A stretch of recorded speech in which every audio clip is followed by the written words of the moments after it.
Bass are starting to group up again, and sometimes into some really big groups. That is why these lures are such an important part of my June fishing arsenal. This time of year is about finding that concentration of fish and then picking apart the area. These 5 lures excel at that.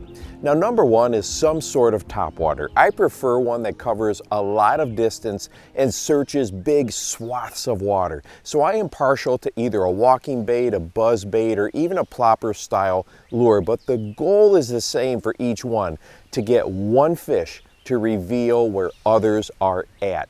Even if a bass just swats at the lure and doesn't hook up, that's still a win. I now know where some fish are at.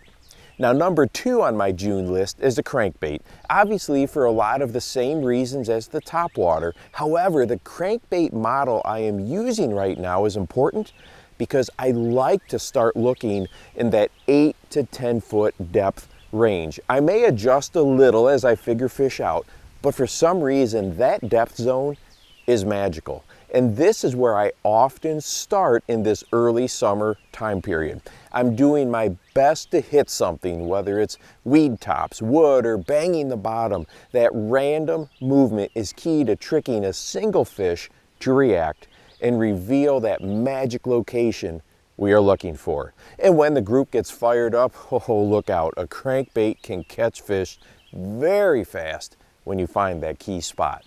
Number 3 for my June fishing is a tube, and for a couple of key reasons.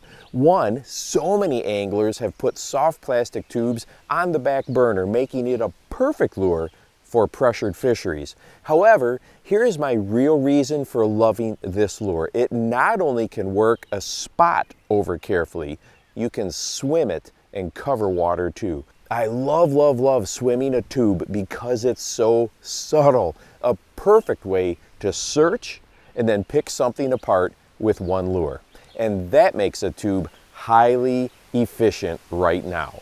Number 4 is going to be some sort of finesse option. And there are lots of them, from shaky heads to drop shots to Ned Rigs, but I have really gravitated towards a Neko rig lately because of how easily it slips through vegetation. Now, I prefer to fish it this way, which I like to call a bungee jumper rig, but essentially it's the same thing.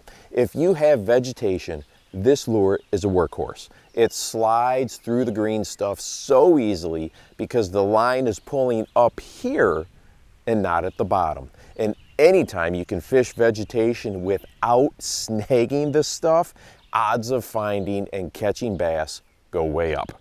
And number 5 is also a highly efficient offering, and that is the swim jig. The fact that this lure can be fished in the traditional swim jig style, dropped and fished on the bottom, or pitched into cover makes it a home run in June. Yes, there are lots of different jig head designs and options, and if I find the fish are, let's say, relating to the bottom when testing and dragging a little with that swim jig, then I may put that rod down and pick up a more traditional jig design for working the bottom. But the swim jig found that out for me. When I can literally fish anything in front of me with one lure, that makes her a perfect option to find those groups of fish we have been talking about.